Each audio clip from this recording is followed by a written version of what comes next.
Hey, welcome back to the channel, everybody. Hope you're having a great week so far, and I hope you're doing well. So please go ahead and like the video, subscribe if you haven't already. This really helps out the channel as it gets it recommended to a wider audience. So you know the drill, we're checking out some videos today. At the end of the show, I'll give my final thoughts.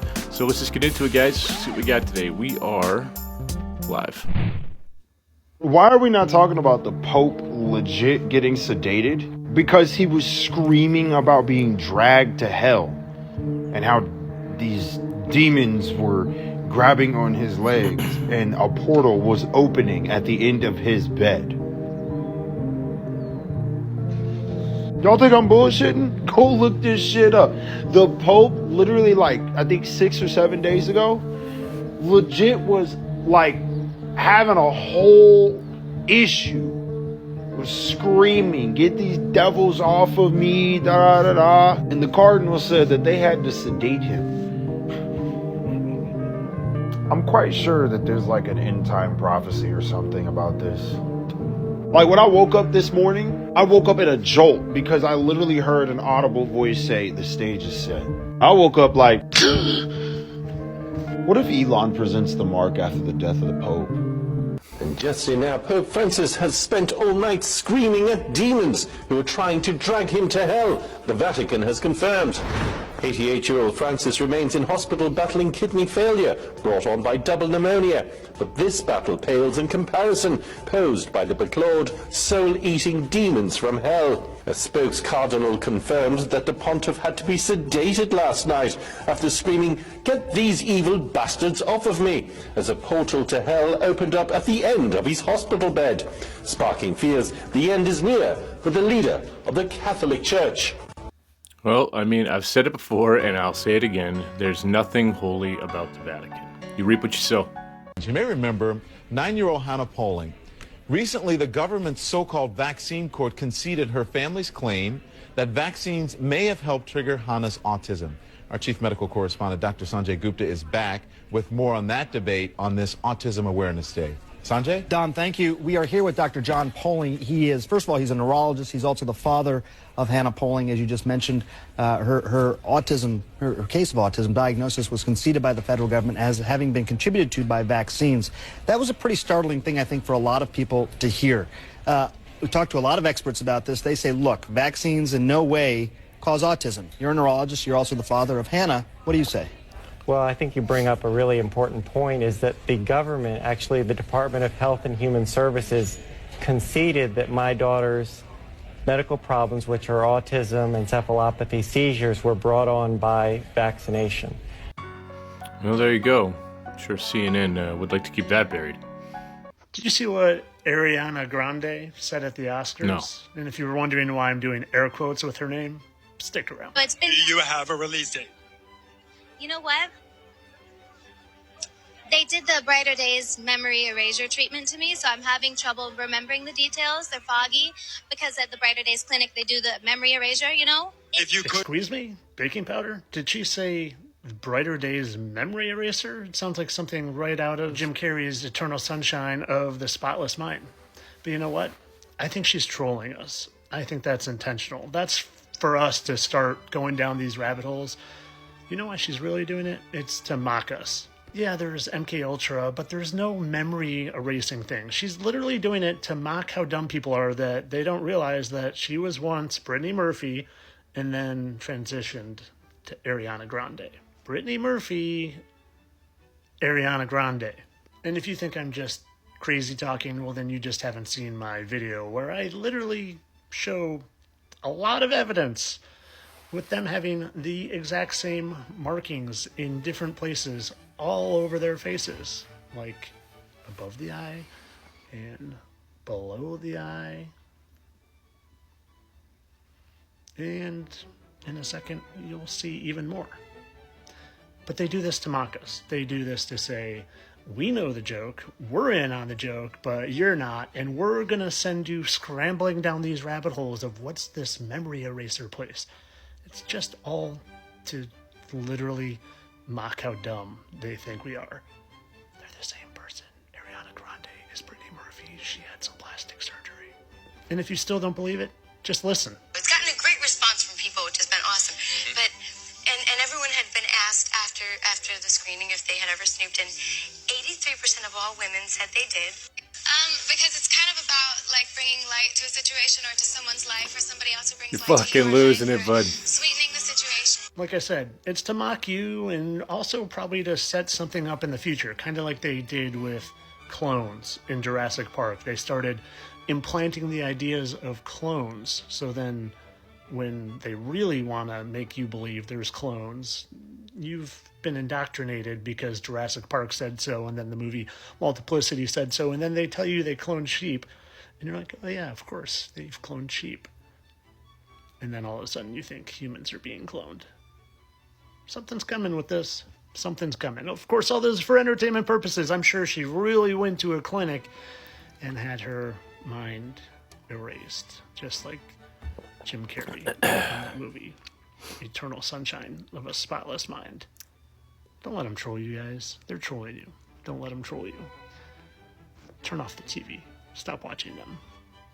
Stop watching them. Entertainment only.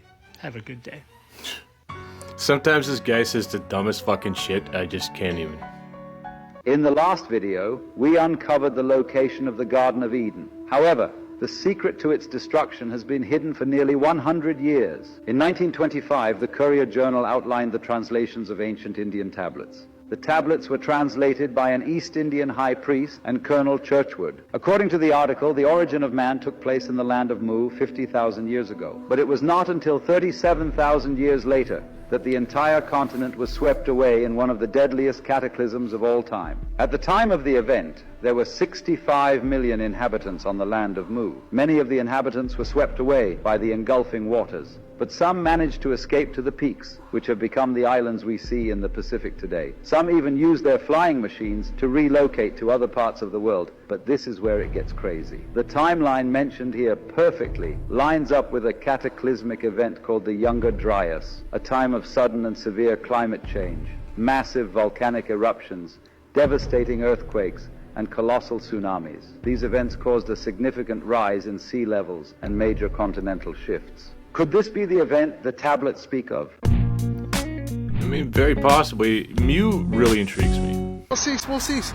Please do not cut with a circular saw fitted with a tungsten carbide tip blade, as that would be terrible. And it looks like start there, go all the way around, and then finish here. Finish there. So yeah, have some of that. Clockwise walk around. Yeah. So yeah, these poles are coming with instructions now. Cheese and crackers, Mr. Mayor. Your little laser weapon's gone back on Elm Park Avenue, but have a look. That must have come from. That looks like it's come from Twickenham. Look, all them colours on there. But yeah, you must be running out of these, so you're sticking these dirty, scabby things all over. But yeah, have a look. It's trying to flicker there. But yeah, this went up yesterday, I believe. Someone sent me a picture of this one going up, so I thought I'd come and check it out. There's even previous flex from the last one. But yeah, have a look at that. Yeah, they're definitely running out of these brackets. So please do not smack this at the bottom there with a heavy object such as a hammer, because that'd be terrible. It'd push it up and the thing would fall off and fall on the floor. So please do not do this. Stated this one as well. Look, all over the traffic light. But look again, wipe the lens on it. So have some of that, all the different colours. So someone else has put one of these stickers on here as well. So please do not do any of this, because that'd be terrible. Yeah, don't be doing that stuff, guys. Separate note, the revolution will be televised. You guys know about the Scofield Bible? Oh boy, here's a rabbit hole for you. Here's a rabbit hole for all of us. In the early 1900s, right around when the Federal Reserve was founded and the Balfour Declaration happened, right at that exact same time, the Rothschild family hired this dude, this pastor in the Deep South. He made a new version of the Bible called the Scofield Bible. He wrote this new Bible that has all these new interpretations of the text. So they didn't change. With Jewish influence. Yes, literally. That's where Judeo-Christianity kind of came from. And the idea that Israel is this modern Israel thing is the Israel of the Bible. It came from that Bible. And the Scofield Bible was funded by the Rothschild family. And then it was pushed because they owned the publisher that publishes like all the books. I think it was Oxford Press. And so they had the deals that they could make to get that Bible into all the mega churches across whole denominations of Christianity. And so that was when Christianity got kind of Jewified. Every single time. Let's talk about narcissists and dead eyes. Deep narcissists have dead eyes. They almost can't help it. They can fake the smile, they can fake everything else, but the eyes, you have to be able to read it because you say, well, what are dead eyes? You'll know it when you see it. Now, there's a lot of confusion around what constitutes dead eyes, and we will address that. But this is the clip I generally share when I talk about dead eyes. Really believe that human beings are demons? No, I do not. And don't you ever say I did. We wrestle not with flesh and blood. The one thing I want to make note of is a lot of times when people refer to dead eyes, it is a wide range of things. Like you can use dead eyes to describe a narcissist, and then someone who's been through severe trauma, people will say they have dead eyes. This child who was lost for 2 days in rural Montana, he's got that 1,000-yard stare. Some people would call that dead eyes. I think it's safe to assume that that child is not a narcissist. I have another video coming all about how to identify a narcissist, what are the characteristics. This is the quickest way to differentiate between the two. So with a narcissist, when they're showing dead eyes, it is a cold, piercing, and predatory gaze. You can see that it is calculating behind their eyes, okay? The body language feels dominant or rigid, and there's an emotional disengagement that seems calculated. It's when the mask comes off and they stop playing the character. It's often exhibited in high-stress moments, and the eyes can even go black. This is due to a fight or flight response. For those that have dead eyes from trauma, it is a vacant, far away, or numb gaze. The body language is closed off and protective, and disengagement feels unintentional and vulnerable. Not everyone with dead eyes is a narcissist. In fact, narcissists don't display dead eyes all the time. It is only when the mask comes off, and that's what these videos are referring to. I think I know what he's talking about. I've seen it before. Ever wondered why your middle finger's considered swearing? There's a hidden element that they've hid from you called ether. 5 points on the body, 5 elements. 5 fingers, 5 elements. They demonized your middle finger because it's ether. But what exactly is the ether? Ether is like the blueprint to all physical creation. They covered up the ether by calling it dark matter. It's where all energy comes from and returns back to. Think of it as an eternal water of life feeding everything with energy. All of our consciousness is borrowed. All of our minds are individualized to manifest unique experiences from the ether. Yes, the ether can provide free 0-point energy, but that is not the biggest secret. The biggest secret about the ether is that our minds can manifest whatever we project into it into a reality. This is what the Matrix is showing you with these codes. And this scene in the Matrix is showing you the ether. You can change the codes to reality by changing your inner consciousness. The ether acts as a barrier from the imagination plane, astral, into the physical plane, material. Just look at the words that we use. Together, ether. It connects the physical with the spiritual. You are on either side, either. There's so much more that goes into this. Make sure to follow me. Interesting. Just a little bit more about the ether. I don't think nukes are even real. What? We got to dive into that. So what made you have that position? Actually looking into it, the facts around all of it are insane. So Hiroshima and Nagasaki, I think they were all bombed, but they weren't even in the top 10 most bombed. Did you know that? No. Tokyo was way more bombed. They weren't even top 10. And the Japanese didn't surrender because of that. It was because the Russians just went into Manchuria, and there was no fallout. The fallout was what scared me. I'm like, okay, so it's going to poison the water and the air forever and ever. And then my dad did a speech in Hiroshima or something, and I was scared about the fallout. Yep. And it's like, oh no, there's no fallout. And then I realized that they never even evacuated. And then I started looking into nuclear bombs, and I'm like, so where is the proof? And then right here in Nevada, they used to blow all of them up. There's no fallout. So I'm like, oh, it's like a psyop. And that's why I'm not even trying to push it on people that they're fake, because I see the game theory of it where it's like, I have a gun under the table, so do I, let's not go to war. But the fear of it was nuts growing up. There's really no evidence that they exist as described. Even the blast footage, the old military blast footage, check it out. This is an interesting one. X-rays are known to cause, look at that, not solve it. Also, they weaken the patient, and the patient often dies from the X-ray damage rather than from the... Statistics show that the patient who no longer receives the treatments live just as long or longer than those who subject themselves to all of this. Treat the symptom of the tumor rather than the actual addressing the root cause. This is a very powerful book that I highly recommend everybody look into. Okay, just another little tidbit, and there you go. just love to give everybody chemo. It's part of their design to kill people. And don't tell me that, oh no, these guys have everything good. You know what acids do. Does anybody really think that you can put a 2 or less pH acid in somebody and get away with it? Run them in their veins, knowing that it's going to crash the host cells that it comes in contact with. The plenty of pictures. Go down to a Votech where they teach nursing and ask the nurse practitioner there to show you pictures of what chemo looks like spilled on the skin, and take that look inside of you. Same cells. What civilized world would allow anybody to do that, and what civilized individual would do that to another? Chemotherapy doesn't take away pain, it creates a lot more. You're talking about ingesting 2 pH. Who would allow that? Yeah, if you know anyone who's going on chemo, make your peace with it. This will probably get censored because we live in a clown world, but here we go. People, who we call researchers, have studied how bacteria accumulate on masks used by the general public.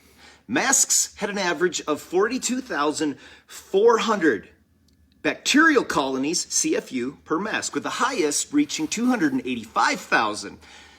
What is CFU? CFU stands for Colony Forming Unit, which is a measure used in microbiology to estimate the number of viable bacteria or fungal cells in a sample. I'll just leave this on the screen. Pause if you want. Let's not stop there. The longer a mask is worn, the more bacteria build up, which can disrupt the natural balance of microorganisms on the skin and in the respiratory system. Imagine that. Prolonged mask usage may lead to issues like skin irritation, respiratory problems, or infections of the eyes, skin, and mouth. Yeah. And like, honestly, if you're still wearing one, you're a fucking idiot.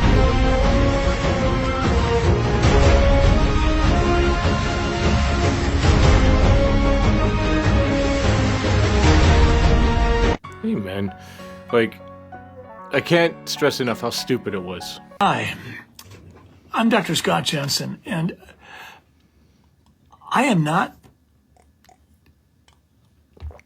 exaggerating when I tell you, if you're a patient, your doctor, your insurance company, your clinic, your hospital, we can all get paid more if we make you sicker. And I think you need to understand that. This patient's on Medicare. His insurance company will get paid more by Medicare if this patient is seen as more sick. There's all kinds of incentive plans being doled out by insurance companies and government programs to clinics and providers and healthcare systems. For instance, one of them that you may have heard of is if a clinic can hit a certain threshold level of patients taking a certain kind of vaccine, they get paid a chunk of money for each one of those patients that took the vaccine. So it's not uncommon to have like an influenza vaccine incentive program. And say you have 1,000 patients that could potentially qualify. Well, if you could hit, say, 60%, you might get this amount of money per patient. If you can hit 80%, they'll give you this much. Literally, doctors can get tens and tens of thousands of dollars on an annual basis for an incentive program as simple as that. Here's another one.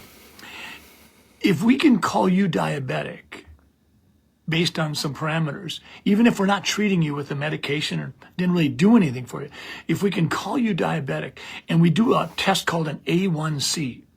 Now, if we do an A1C and we get a 6.8 reading, that allows us to call you diabetic, even if we don't do anything for you. And when a person has diabetes, generally a doctor or a clinic will get a good mark if they can keep that person's A1C less than 7.5, sometimes less than 8, sometimes less than 7. But if you can call someone a diabetic with an A1C of 6.8, you don't have to do anything. You just get to put them down as a diabetic, and they'll count as a good patient for you because you've gotten their A1C to less than 7 or 7.5. So all of a sudden, you've got this bizarre incentive to call as many of your patients as possible as diabetics. Here's another monitor. I just don't trust them. Any of them. Did you know in 1946, before Queen Elizabeth was coronated, while she was still princess, she was initiated into a druidic order? This is very rare footage that the House of Windsor has done everything they can to censor. The Queen wore green to signify her rank in the order. She is called an ovate or seer, similar to the oracles at Delphi. This is pretty strange. Yeah, near as I can confirm, that's legit footage. So I always talk about how we're not running out of water no matter what the media, Operation Mockingbird, decides to tell you. Now here's a great book which references all of that. New Water for a Thirsty World by Michael Salesman, right? And you can look into this book. This book debunks everything about running out of water. Now what's interesting is there's not many copies left of this book because this book magically vanished after all of this information was presented to the state of California, right? They showed that you could drill primary water wells, which are wells that never run out of water because they're tapping into the water that's deep below the surface. And all of a sudden, this book vanished. But now what's interesting is this was all done in the 1950s and 60s when they refilled Lake Elsinore with primary water. But this is not talked about. Research this book, look into it, and you will see something you are not being told by the media. Yeah, 100%. I couldn't tell you how many stories I've heard of someone who's purchased a plot of land and they told them there was nothing here, there's no water, there's no nothing, only for a guy to drill down and get himself a well. There's countless tales of this stuff. But anyways, that's all I got today, guys. There was definitely a lot of stuff there that I'm going to start shedding a light on, especially just like in my previous episode. So my next episode is going to be my COVID special, where I'm going to start reminding people of just how bad that was. And I feel like a lot of people have forgotten about it, and a lot of people have gotten a pass, and no. So look out for that one. That should be here on Thursday, but I'll be back tomorrow on 80 After Dark, so come check me out over there. But I'll see you in the next one, and until then, 80 Canadian, signing off.